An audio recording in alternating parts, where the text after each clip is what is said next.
ॐ सहनाववतु सहनौ भुनक्तु सह वीर्यं करवावहै तेजस्विनावधीतमस्तु मा विद्विषावहै। ओम शांति शांति शांति।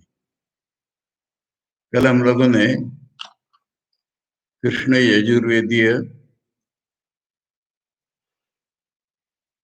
श्वेताश्वतर उपनिषद पढ़ना शुरू किया और कल हम लोगों ने इसका नाम, इसके बहुत सारे हिस्ट्री, बैकग्राउंड और अनुबंध चतुष्टय भी देखा। और फिर शांति पाठ का जो मंत्र है वो भी देख लिया, प्रार्थना मंत्र। उसके बाद केवल ओम शांति शांति शांति, ये त्रिवार जो शांति का उच्चारण है उसका विचार हम हर बार ही करते हैं, इसलिए संक्षेप में कर देते हैं। ये 3 बार शांति का जो उच्चारण है ओम पूर्वक, वो ओम का अर्थ तो यही होता है कि सगुण निर्गुण ब्रह्म में हमारा मन अगर एंकर्ड हो जाए, वहां अगर स्थिर रहे, तब हमारा सब कुछ सिद्ध होगा, इसलिए ओम का उच्चारण है।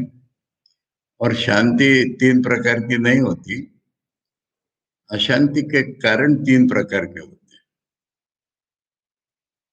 और पहला जो अशांति का कारण है वो हम खुद हैं। खुद कहने से हमारा शरीर, हमारा मन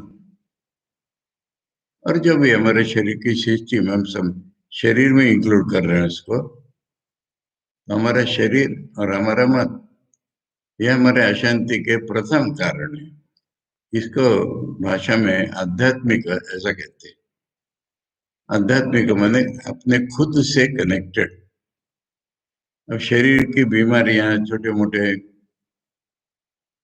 मन कभी अच्छा है कभी नहीं, कभी आ सकता है इत्यादि, तो ऐसे ये शरीर मन की फिर हमारे अशांति के कारण बन जाते हैं। और तब हम अपनी साधना में, भगवत प्राप्ति के प्रयास में आगे नहीं बढ़ पाते। इसलिए ये प्रार्थना है हमारी भगवान से कि भगवान हमारे ये अशांति के कारण दूर कर दीजिए, नहीं कहते हम, परंतु ये रहेंगे, इसका ज्ञान ही हमें, उच्चारण हमें ये ज्ञान दे रहा है। उसके बावजूद भी हमारी साधना विचलित न हो, ये शांति शब्द का अर्थ है। क्योंकि एक तो ये डिफिकल्टीज कभी अंत होने वाली ही नहीं। एक के लिए अंत हुई तो दूसरे के लिए बढ़ जाएगी। एक उदाहरण इसका ऐसा है कि समुद्र किनारे कोई मछली पकड़ रहा था। वहां एक योगी बाबा जी बैठे हुए थे, तो उसने उनसे विनती की कि आंधी चल रही है, बहुत जोर से हवा चल रही है, इससे मछलियां डिस्टर्ब होके चली जाती है इधर उधर। अगर आप आंधी रोक ले तो मैं मछलियां आराम से पकड़ सकता हूँ। अब बाबा को उसके ऊपर दया गई, ना आंधी रोक ली, एक जहाज डूब गया पानी में। क्योंकि वो जो हवा चल रही थी उसी के आधार पर दिशा में चल रहा था, एक जब बंद हो गई तो फिर वो डूब गया पानी में। इसलिए ये बाहर की चीजें मिटाओ, ये करो, ये प्रार्थना का स्वरूप नहीं होना चाहिए। ये अपनी गति से चलते रहे। मैं अगर ब्रह्म स्वरूप हूँ तो मैं अपने ब्रह्म स्वरूपत्व की पुनः प्राप्ति के लिए जो प्रयत्न कर रहा हूँ उसमें बाधा न दे, बस इतना ही है। अब इसका और एक उदाहरण जो हम लोग जानते हैं, भगवान श्री राम कृष्ण देव ने माँ शारदा देवी को जब ध्यान सिखाया, तो उनको बोला कि ध्यान में बैठने पर पहले एक भावना कर लेनी चाहिए कि मेरा शरीर निरोग है और मेरा आसन सुदृढ़ है। इस भावना के बल पर हम आगे बढ़ सकते हैं। तो इसलिए ये भावना ही कह लीजिए, ये इस पहले मंत्र के पहले भाग का अर्थ हो रहा है। उसके बाद दूसरे प्रकार की विपत्तियां या अशांति के कारण इनको हम अधिभौतिक कहते हैं, भूतों के द्वारा। अब ये भूत कहने पर तीन प्रकार के भूत हैं हमारे सामने। एक तो जिसको हम जड़ द्रव्य कहते हैं, ये हमारे विरुद्ध काम करता है, यानी हमारी आत्मा भी व्यक्ति के विरुद्ध काम करता है। जैसे आंधी, पानी, गर्मियां, सर्दी, बरसात, इन सब में अगर ये बंद हो जाएगा परिवर्तन, तो पृथ्वी नहीं बचेगी। साम्यावस्था तो पृथ्वी के जीवंत रहने में ही मदद हो जाएगी। परंतु ये होती रहे और मैं अपनी साधना करता रहूं, यही इसका वचन का अर्थ निकलेगा। उच्चारण करके हम अपने मन को समझा रहे हैं कि भाई एक और मानसिक कारण भी है, तो न होने दे, ये विनंती है। उसके बाद इस आदि भौतिक में आता है पशु, प्राणी इत्यादि। बिच्छू है, चींटी है, कुत्ते हैं, बिल्ली है, जंगल के भी पशु हैं। इनके द्वारा हमारे साधना में विघ्न उपस्थित होता है, हम इनमें आसक्त हो जाते हैं या इनका द्वेष करने लगते हैं। दोनों ही प्रकार से हमारी साधना डिस्टर्ब होती है। इसलिए ये अपने काम से चलते रहे, हमारा अपना काम साधना काम करते रहे, ये दूसरा इसका प्रकार है। और तीसरे को हम कहते हैं आधिदैविक कार्य, दैव से आए हुए। दैव से आए हुए मतलब जिनको हम एक्सप्लेन नहीं कर पाते बाहर में, तो कहते हैं देवी से आए हुए। अब ये जैसे एकाएक आने वाले अस्वाभाविक बाधा है, जैसे अभी कोरोना चल रहा है, कोरोना भी खत्म ही नहीं हुआ तो स्वाइन फ्लू हो रहा है। ये इस तरह से रोग, बीमारियां आती रहेंगी, परंतु हम इसमें स्थिर भाव से भगवान की ओर जाते हैं। और तीसरा है फिर मनुष्य प्राणी।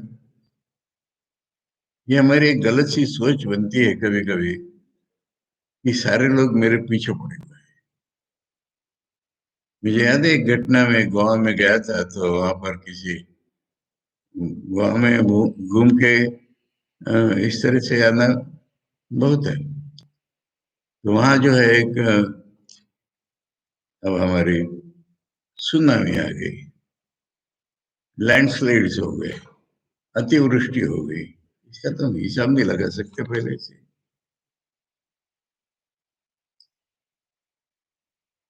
इसलिए ये ऐसा होता रहेगा, हमारी साधना ठीक गति से चलती रहे, यही ये तीन प्रकार की शांति का उच्चारण है। अब हम देखते हैं आचार्य ने इसमें जो ज्ञान आने वाला है, उसके साथ हमारे मन का संबंध जोड़ने के लिए क्या प्रयास किया है। इसलिए हम ये शुरू के भाष्य को संबंध भाष्य, यही उसका सही शब्द है। देखें,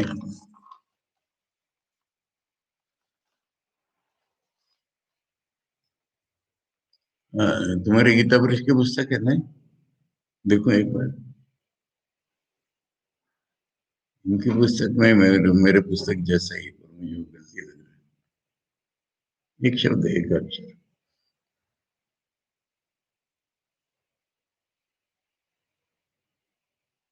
और ये जो हलंत है उपनिषद और अनुवाद में षष्ठी है, शुद्ध उपनिषद की व्याख्या। और ये तो प्रथमा विभक्ति जैसा है। ठीक है, देखिए,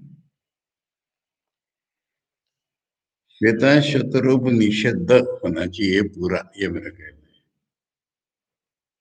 एक्चुअली द के सामने विसर्ग है, ये शब्द है श्वेता शतर। अगर ये हलंत होता तो ई के साथ चिपक के नहीं हो जाता दिदम। या छापा तो संधि पद्धति से, अपने आप ही दिदम हो जाता फिर। विसर्ग सामने होने से स्वर उसके सामने अगर है तो विसर्ग का लोप हो जाता है। इसलिए श्वेता शतर उपनिषद इदम विवरण, ये मूल हो गया। और वो विसर्ग ड्रॉप हो गया तो स्वतः शत्रु उपनिषद इदम विवरण है परीक्षण। हाँ, ये द का जो पैर कटा है हलंत, ये नहीं होना चाहिए, द पूरा है ये बस।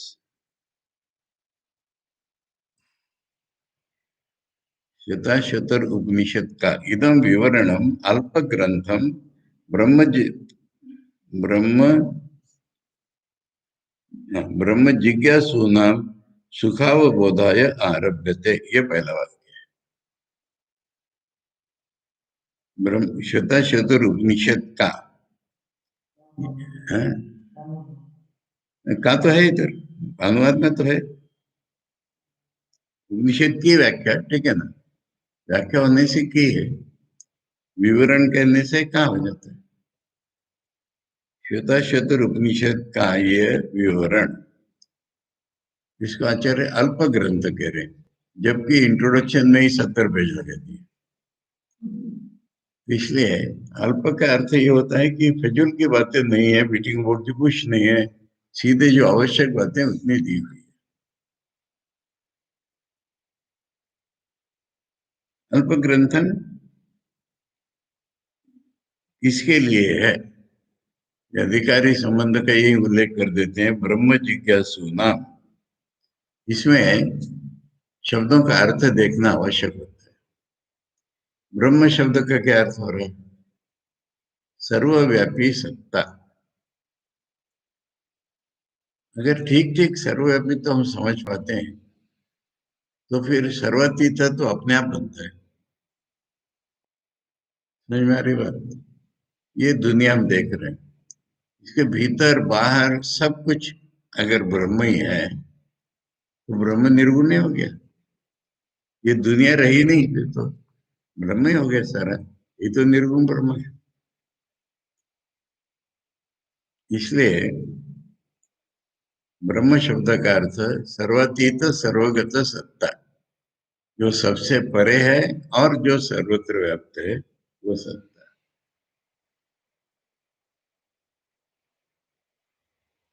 अब अगला शब्द है जिज्ञासु। ब्रह्म जिज्ञासु, तो जिज्ञासा शब्द का अर्थ आचार्य ने, क्या नाम है इसका, वेदांत सूत्र जो है बादरायण व्यास के किए हुए, उसमें जिज्ञासा शब्द का अर्थ बहुत अच्छी तरह समझाया है। वह है कि हमें जिसका ज्ञान नहीं है, उसके बारे में उसका ज्ञान पूरा उसको पा लेने तक न रुकने वाले ज्ञान की इच्छा, ये जिज्ञासा शब्द का अर्थ है। जिज्ञासा को हम अपनी भाषा में जब व्यवहार करते हैं, तो उसका अर्थ क्यूरियोसिटी ऐसा हो जाता है। हमें किसी चीज की खबर नहीं है तो खबर मिल जाए, ये जिज्ञासा होती है। किंतु जिज्ञासा का मुख्य जो अर्थ है, पाने की इच्छा, जानने की इच्छा, पाने की इच्छा, पूर्ण ज्ञान की इच्छा। तो नहीं तो कमेंट्री क्या करना और नहीं होगा। ब्रह्म जिज्ञासु न सुखाव बोधाय, सुख माने आसानी से, सुख शब्द का अर्थ होता है विशेषण के रूप में जो प्रयुक्त होता है, तब आसानी से, बिना किसी दिक्कत के, बिना किसी ट्रबल के।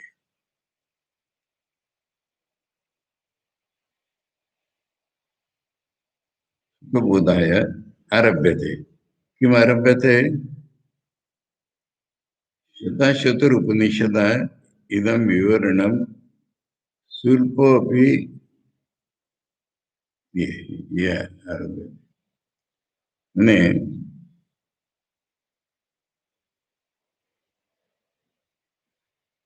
ब्रह्म को जानने की इच्छा, जो आसानी से सफल हो जाए। आसानी से उसी को कहेंगे कि जितना काम उतना तो करना ही पड़ेगा।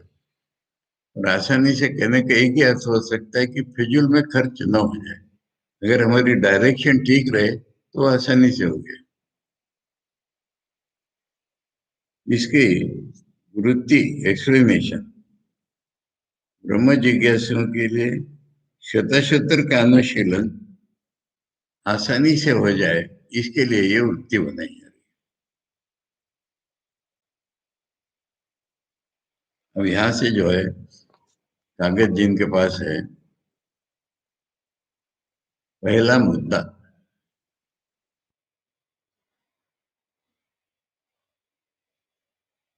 क्या है?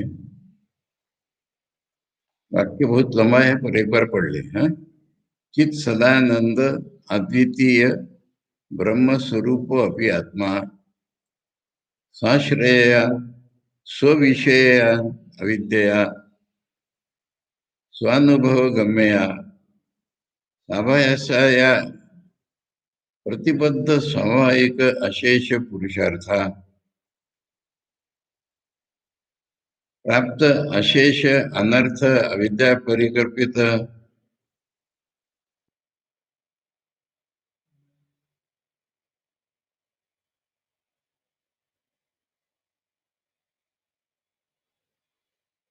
स्वानुभव गम्यया स्वाभावया प्रतिबद्ध स्वाभाविक अशेष पुरुषार्थ प्राप्त अशेष अनर्थ अविद्या परिकल्प्यते एव साधने इष्ट प्राप्तिं च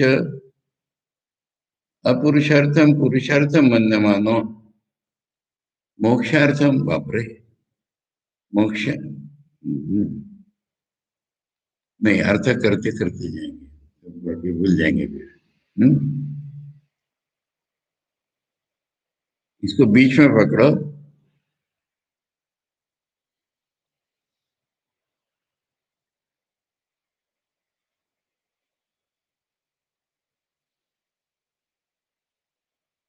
हाँ, यही है आत्मा।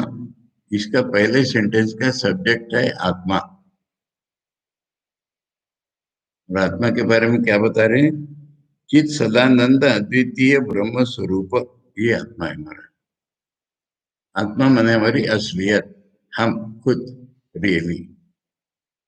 आज जैसे दिख रहे वो हम नहीं है, हम रियली क्या है, ये आत्मा शब्द का अर्थ है। अब यहाँ पर एक विशेषता है कि सच्चिदानंद साधारणतम कहते हैं ब्रह्म को, और यहाँ पर क्रम बदल लिया है, चित सद आनंद, क्योंकि हमारा बोध बदलना है ना, इसलिए बोध के ऊपर पहले स्ट्रेस दे दिया कि चैतन्य सदा माने नित्य अस्तित्ववान आनंद अद्वितीय, ये हमारा स्वरूप है। हमारा स्वरूप है, हम चैतन्य स्वरूप है, और होना ही हमारा स्वरूप है।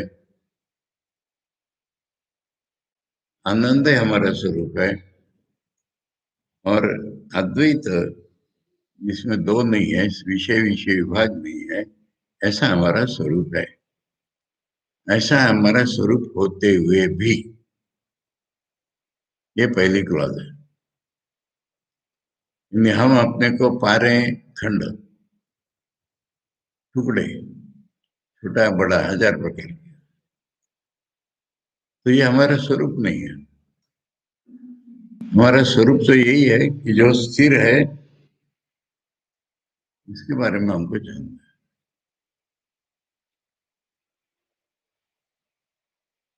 आपकी आत्मा यानी ऐसा होते हुए भी फैक्ट ऑफ लाइफ क्या है? ये थियरी हो गई। जीवन में जो घटनाएं घट रही है वो क्या है? स्वाश्रय स्विषय विद्या माया या विद्या हम कहते हैं, ये रहती कहाँ है? हमारे में ही रहती है। किसी वस्तु में जाके माया नहीं रहती। हमारा वस्तु का जो परसेप्शन है वही तो माया बैठी हुई है। इसलिए हमारा हमारे आश्रित जो अविद्या है, विद्या का अर्थ जो जैसा नहीं है वैसा दिखना। तो यहाँ सारी वस्तुएं हमको रियल प्रतीत होती हैं, और वस्तु में रियल नहीं है वो। ये पहली बात। एक एक बात को ग्रहण करते जाना। हम हमारी असलियत, हमारी असलियत ब्रह्म ही है, होते हुए ये शरीर मानो बुद्धि इंद्रियों से हम चिपके हुए हैं, मानो कि यही हमारी असलियत।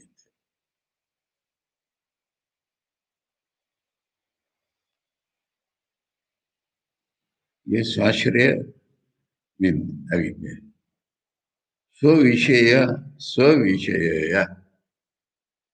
विषय माने, अब हम कोई रस्सी की जगह सांप देख रहे हैं, ऐसा नहीं। अपनी जगह हम उल्टा देख रहे हैं, ये स्व विषय है। हमारी दृष्टि में कुछ ऐसा गलत हो गया है कि हम बाहर की दुनिया नहीं है तो भी देख रहे हैं, और हम है ही नहीं कहते हम। ये है स्व विषय अविद्या। अपने ही बारे में हमारी अविद्या, अपना स्वरूप ही नहीं हम जानते। अपना स्वरूप परिवर्तनशील मान करके दुनिया में रहते हैं।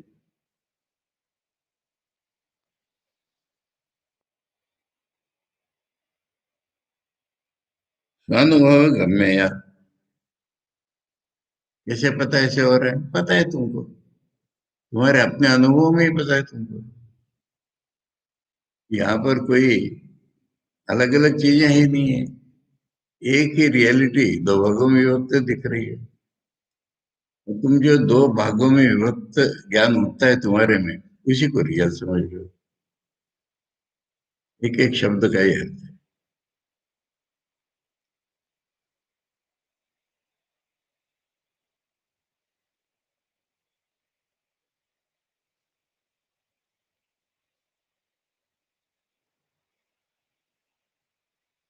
अनुभव गम्य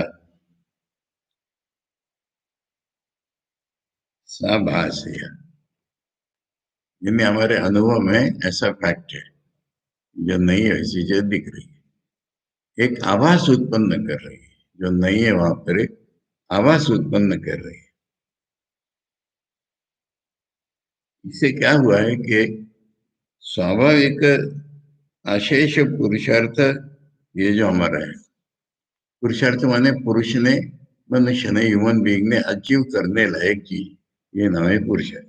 अम, अशेष पुरुषार्थ वो हमारे स्वरूप से हमको मिल जाना चाहिए ना। जो हमारा स्वरूप है वो हमको मिलना ही चाहिए ना हमेशा।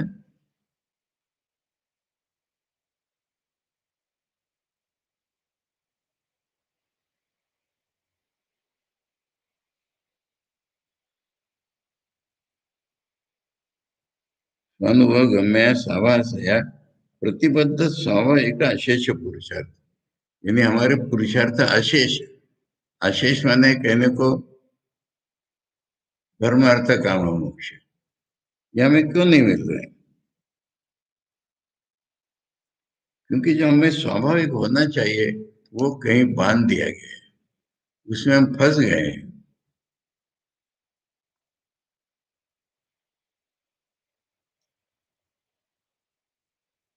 इसलिए बहुत अनर्थ प्राप्त हो गए हमको। जन्म जन्म मृत्यु जरा व्याधि दुख, ये लगे हुए हमको।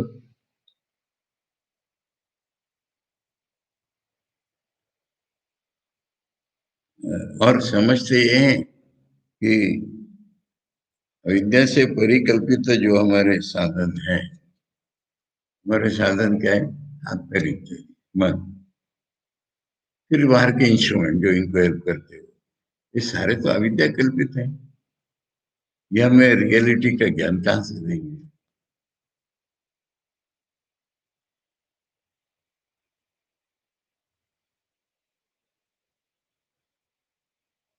अविद्या कल्पित परिकल्पित ही एवं हम जिस चीज को अपना मीन्स समझ रहे हैं वो अविद्या से हमने कल्पना की हुई चीजें हैं, रियल नहीं है।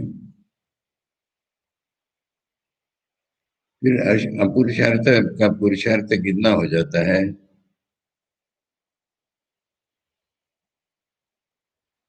मोक्षार्थम अलग हो, जो फाइनल गोल है, शब्द है धर्म अर्थ काम मोक्ष, तो मोक्षार्थ नहीं मिलता।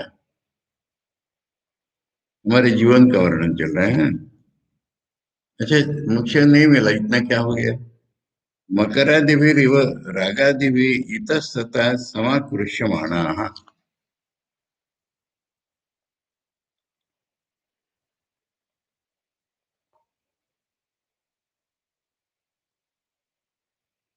मगर इत्यादि, मगर माने बंगला में कुमीर कहते हैं, पानी में रहने वाला जल जंतु बड़ा, ऐसे अनेक हैं। उनमें अटैचमेंट या वर्षण ये सब है। ऐसे पकड़ के मन में रख करके वो हमें भी पकड़ रहे, तुम्हें हमारे साथ चलो, वहां से हमको छोड़ोगे।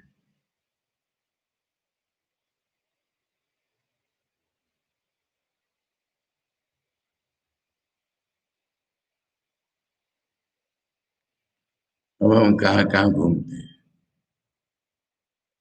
देवता लोक में चले जाते कभी। सुर नर तिर्यक आदि प्रभेद भेदित नाना योनिषु संचर, कभी देवता बन जाते हैं, कभी आदमी, कभी नीचे के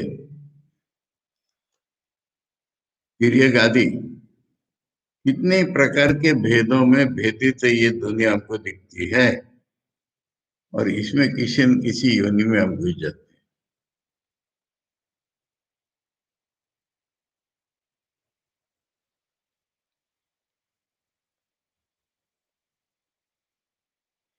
केनापि सुकृत कर्मणा ब्राह्मणादि अधिकार शरीरम प्राप्त, उसने कुछ तो भी कहीं तो भी पुण्य कर लिया था, इसलिए उसको नर शरीर प्राप्त हुआ। अब यहाँ है कि नर शरीर ब्राह्मण का शरीर प्राप्त हुआ, उसको हम ब्रॉड में यही अर्थ लगा सकते कि उसको भगवान की इच्छा वाला मन प्राप्त हो गया।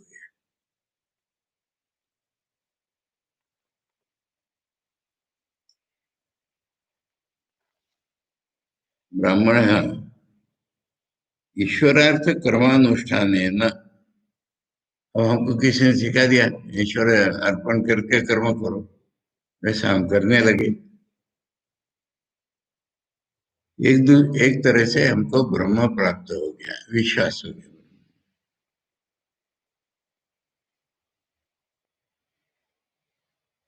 ईश्वर कर्म,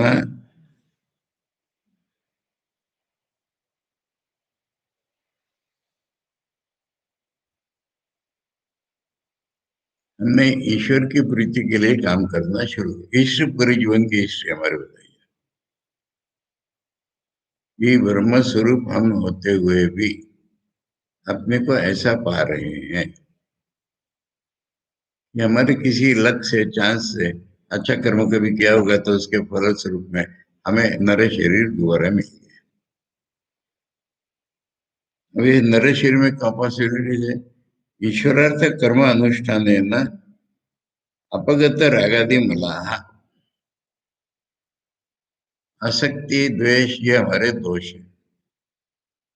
ये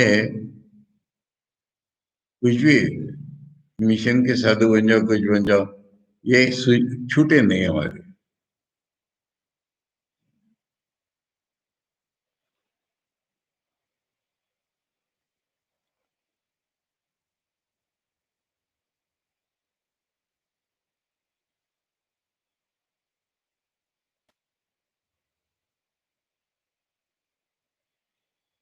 अनित्यत्वादि दर्शन है ना,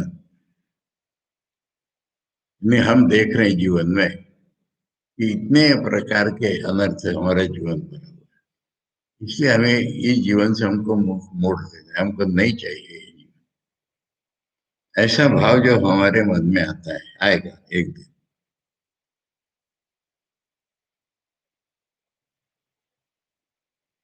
इसे उत्पन्न यह मूत्रार्थ भोग विराग। भोग माने कोई विषय विषय कुछ भोग, हमें भोग या इच्छा वासना हो रही इसलिए जो कर रहे हैं वो भोग, वो इसी दुनिया में कुछ पाने के लिए होता है या फिर मर के स्वर्ग में जाएंगे। आजकल की भाषा में देखो तो क्यों कर रहे हैं, अमेरिका जाओ, वहां जाके सुख भोगो, अपना देश डरती है, ऐसा हो जाता है।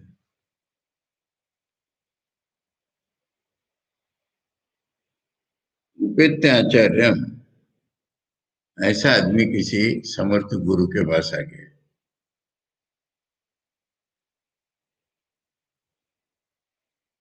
आचार्य द्वारेण वेदांत श्रवणादिना,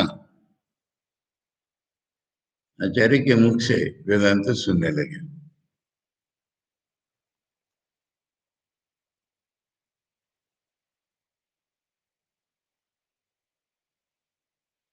अहम ब्रह्मास्मीति ब्रह्मात्म तत्व तत्व अवगम्य, ऐसा करने से क्या हो गया, वेदांत का श्रवण करने से मैं, मेरा स्वरूप ब्रह्म ही है, ऐसा बोध हमें जगी है। ब्रह्मात्म तत्व अवगम्य, ब्रह्म ही मेरी रियलिटी है, ये तत्व, इसका ज्ञान हो जाएगा।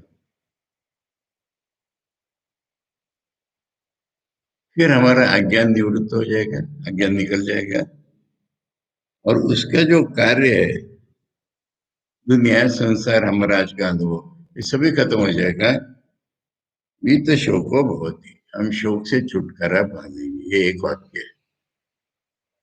सेंट्रल इसका है हम। हम हम कौन है, हम ब्रह्म असलियत वाले हम। परंतु ये हम अपना अनुभव इस प्रकार नहीं पा रहे, फिर रोते बिलखते इसी पुण्य कर्म के कारण कोई अच्छे गुरु मिल जाए। पहले हमें वैराग्य हो जाता है, तब गुरु मिलते हैं, और वो हमें वेदांत सुनाते हैं। अब ये जो हमारा अगर ग्रहण हो गया वेदांत, तो फिर हमारे हृदय में ही आत्मा है, हम ही ब्रह्म ही है, ऐसा अनुभव हमें होने लगता है, और तब ये मुक्त हो जाता है, ये पूरी। अब इसमें मूल क्या है, अविद्या। अविद्या निवृत्ति लक्षण से मोक्ष से, तो मोक्ष मिला कैसे, अविद्या निकल गई, ये मोक्ष है ना। विद्याधीनत्वात् युद्धते च तदर्थोपनिषदः, विद्या कट गई, ये विद्या के अधीन है ना। विद्या शब्द का अर्थ क्या है, जो सही ज्ञान है उसको अपने में बढ़ाना, पनपाना, ये विद्या।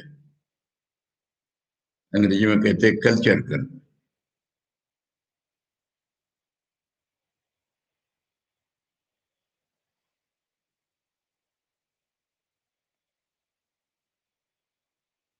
इसलिए फिर विद्या का अनुशीलन उपनिषद से हम कर रहे हैं, ये कनेक्शन लगे। अब यहाँ पर सवाल आता है, उपनिषद शब्द क्या अर्थ, उपनिषद शब्द का अर्थ क्या है। उपनिषद, ऐसे तीन हिस्से हैं इसमें। सत्य, सच्चे अंदर का सत्य नहीं, बार बार हम लोग सोचते हैं उसको। सत्य एक धातु है, और इसका अर्थ नष्ट करना, प्राप्त करना और शिथिल कर देना, ऐसे तीन अर्थ हैं। और उप माने पास से, नि माने निश्चय से, निष्ठा से। कि उपनगर उपनिषद अगर हमने पास से सुनी, भली भांति सुनी, और ऐसा कर्म करने लगे तो फिर हम बाद में बन भी जाएंगे। ये प्रोसेस है।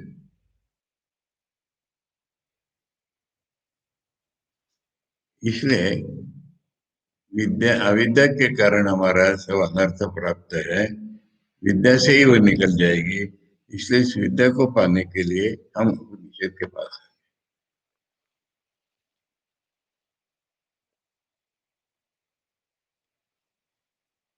ये याद रखने के लिए ये पहला मुद्दा है। हम ब्रह्म स्वरूप होते हुए भी अविद्या के कारण जीव भाव को प्राप्त होते हैं और गुरु के द्वारा ऋषि प्रणीत विद्या प्राप्त होने पर मुक्त हो जाते हैं। इसलिए इस विद्या के लिए उपनिषद का नाम बताया है। ठीक है। अब क्या होता है?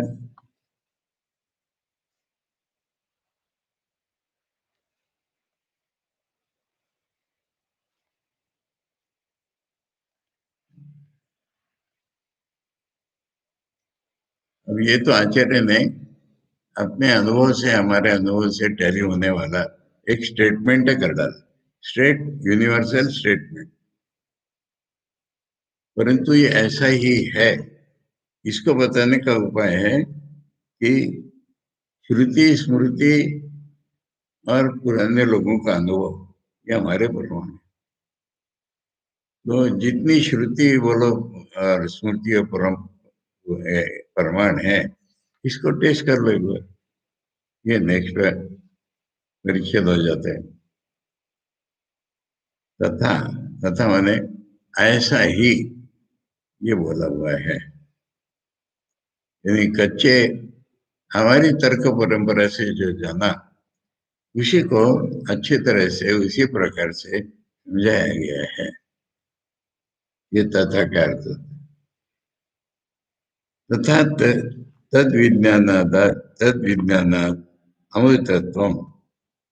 इसको जान लेने से अमृतत्व की प्राप्त हो, फिर समझना नहीं पड़ता। ये फैक्ट। अब इसको वो सारे उपनिषदों के माध्यम से दे रहे हैं। तमेव विद्वान अमृत यह भवती। जो इसको इस प्रकार जान लेता है वह अमृत हो जाता है। यानी इसको इस प्रकार में दिख रही दुनिया है ब्रह्म, ये जो जान लेता है तो फिर दुनिया के पीछे नहीं दौड़ता। नान्य पंथा विद्यते अयनाय। और श्वेताश्वतर ने तो बोल ही दिया कि विद्या के बिना बाहर निकलने का कोई उपाय ही नहीं है।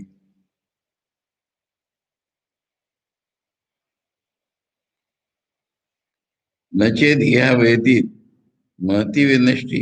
ये बता दिया था, आएगा तीसरे मंत्र में कि ये केनोपनिषद का तीसरा मंत्र दूसरा। यहीं पर अगर हम तुमने ब्रह्म को जान लिया तो निश्चित ही ब्रह्म बड़ी चीज है, वैल्यूएबल है। ऐसी यह वेदित महती विनष्टि। अगर ये तुम साधक थे नहीं कर पाए तो बहुत बड़ा डेंजर है भाई। या डरे हुए रूप में ही क्षति हानिकारक है।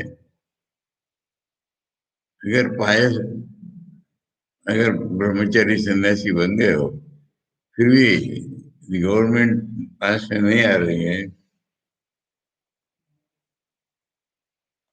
सुने तो।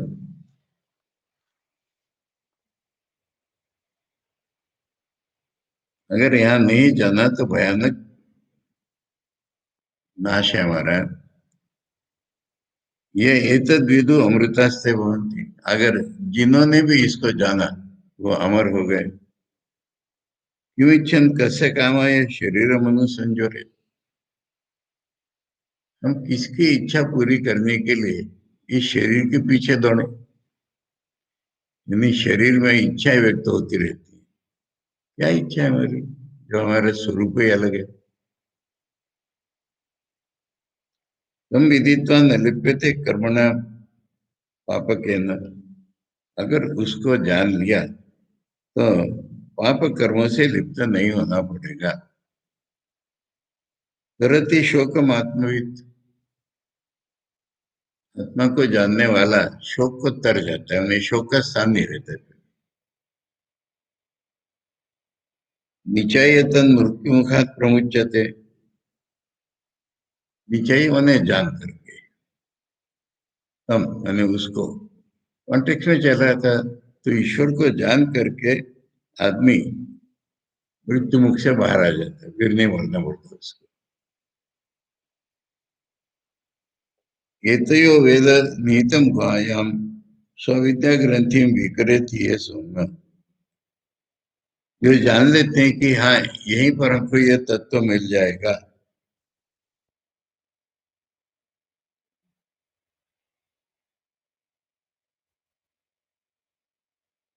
कहाँ पर? गुहा में। अगर ये जान लिया, गुहा कहते हैं हमारे हृदय को। बुद्धि गुहा नाम होता है, पर हमारा जो बोध है, आम बोध, उसी के भीतर इसका ज्ञान होना चाहिए कि आम बोध ये गलत है, भगवान ही हमारा आम है। ये जहाँ आम बोध होता है उसी गुहा में ये होता है। अगर हो गया तो फिर अविद्या की गांठ टूट जाती है हृदय में। उसी को मुंडक उपनिषद में, इसमें क्या है ये, एक दृष्टि से अच्छा है, एक दृष्टि से बोरिंग है कि सारी श्रुतियों के उदाहरण याद है। विद्यते हृदय ग्रंथि छिद्यन्ते सर्व संशया क्षीयन्ते चास्य कर्माणि तस्मिन् दृष्टे परावरे। पर ब्रह्म और आवर ब्रह्म निर्गुण समाधि में कुछ नहीं है, और वही सारी दुनिया के रूप में। ये जिसने जान लिया उसको चले हम अ,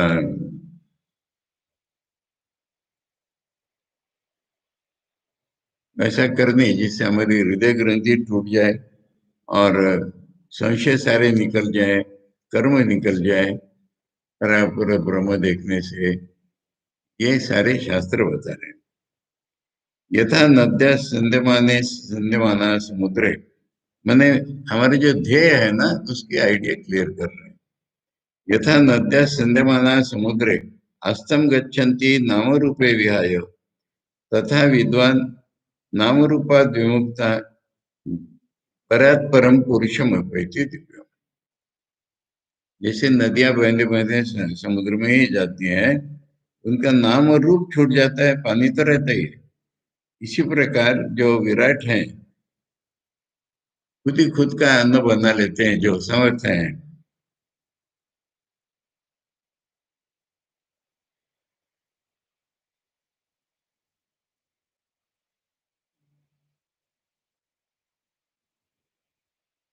तो जो हम जान लेते हैं, तो हमारे नाम और रूप छूट जाते हैं, जो पर अव्यक्त प्रकृति से भी परे जो पर ब्रह्म है, वो हमें प्राप्त हो जाते हैं, दिव्य पुरुष। सयो वही तत् परम ब्रह्म वेद ब्रह्म ही होती, हम ब्रह्म ही हैं और ब्रह्म हो जाते हैं अनुभव में। सयो वै तद अच्छायम अशरीरम अलोहितम शुभ्रम अक्षरम वेदयते स्तु सौम्य। यानी शरीर स्थूल सूक्ष्म शरीर से परे जो ब्रह्म है, वो जानने से हम वही हो जाते हैं। स सर्वम अवैति, उसको सब कुछ मिल जाता है। तम वेद्यम पुरुषम वेद यथा मावो मृत्यु परिव्यथा। जो जानने लायक पुरुष है उसको जान लो, फिर हमें मरने का डर नहीं रह जाए। पढ़ लेते हैं सारा ना, ऐसे इंप्रेशन आ रहा है मन में क्या क्या। तत्र को मोह का शोक एकत्व अनुपश्यता। वहां शोक मोह का मैंने कोई इम्परफेक्शन नहीं रह जाता जीवन में। अनुपश्यता, उसको शास्त्र के पीछे से देखने पर। विद्या अमृतमश्नुते,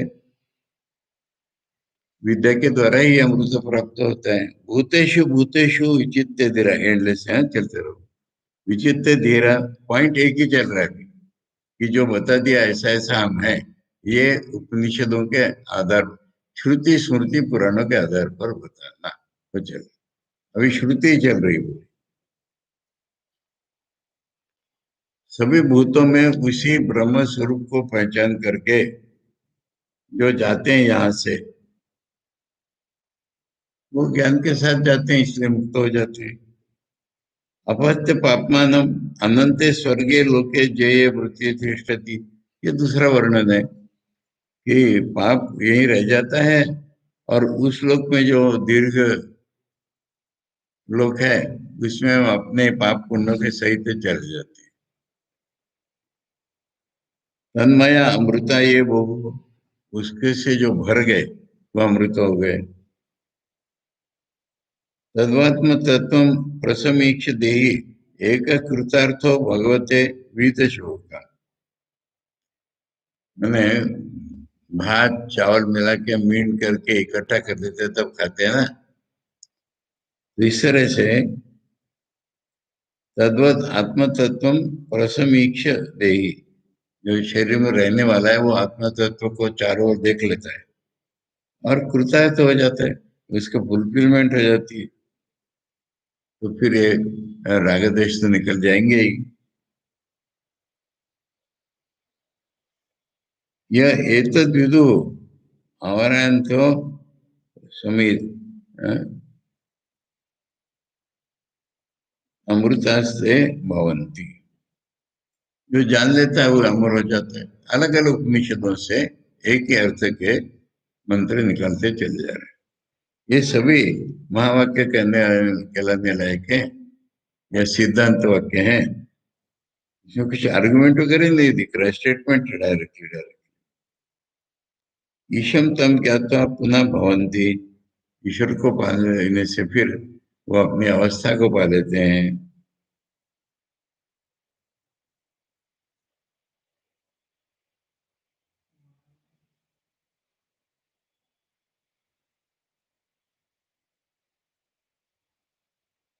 ईशम तम ज्ञात्वा अमृता भवंती, उसी को नाम ईश्वर है, उसको जानने से अमृत हो जाते हैं।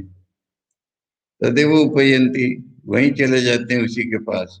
निचाई माम शांति में अत्यंत मिति, इसको जान करके अत्यंत शांति मिल जाती है।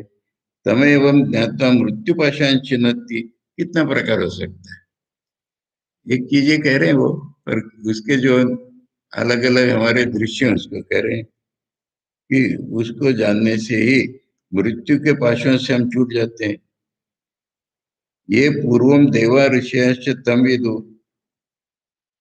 ऋषियों ने देवताओं ने पहले उसी को जाना था, हम भी उसी को जानेंगे। तेषाम शांति शाश्वती नेतरेशम, ऐसा जो करेंगे उनकी शांति परमानेंट हो जाएगी, दूसरों की नहीं होगी। यहाँ तक जो है वो उन्होंने श्रुति वचन कोट किए। अब उसी को स्मृति भी उसी को बता रही है, ये बताएंगे अभी। बुद्धि उक्तो जहाती है वे सुकृत दुष्कृत, गीता पे आए हैं हम।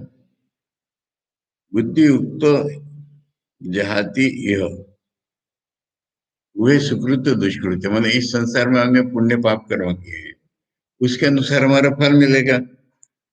पर अगर बोध हमें आ गया कि कर्ता ईश्वर है, मैं नहीं हूं, तो ये सारा कट जाएगा। कर्मजम बुद्धि उक्ता ही फलम त्यक्ता मनीषिणा जन्म बंध विनिर्मुक्ता पदम गच्छन्ति अनामयम।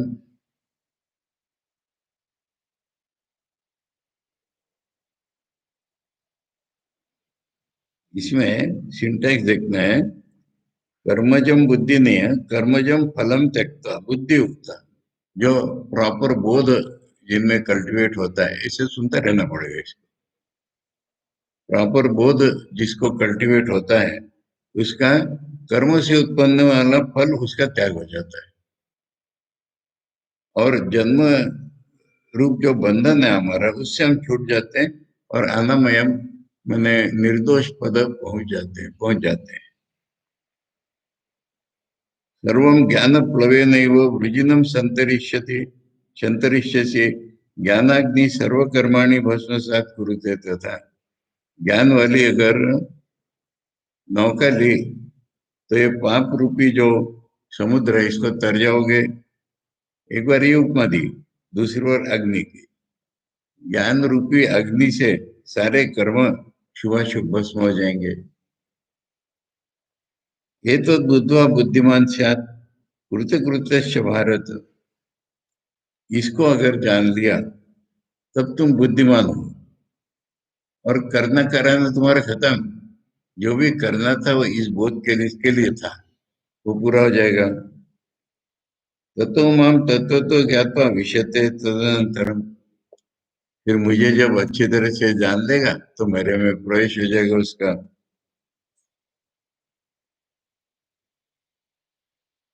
अब ये जो अब कोटेशन गीता के खत्म हो गए, हाँ, बाहर से दूसरी दूसरी स्मृतियों से। सर्वेशाम अपि चैतेशाम आत्मज्ञान, बस करो, हाँ। हमने शुरू स्टेटमेंट आचार्य का पढ़ा, अपने जीवन का इतिहास पूरा, और वही इसलिए हम उपनिषद को आरंभ कर रहे हैं क्योंकि विद्या से हमारी अविद्या नष्ट हो जाएगी। इसलिए इसी चीजों को शास्त्र ने बताया है। उसमें से उपनिषद और गीता, ये देखिए, ये बाकी पूरा करेंगे। ओम सहना भवतु, सहनौ भुनक्तु, सह वीर्यं करवावहै, तेजस्विनावधीतमस्तु मा विद्विषावहै। ओम शांति शांति शांति। हरि ओम तत्सत। श्री रामकृष्णार्पणमस्तु।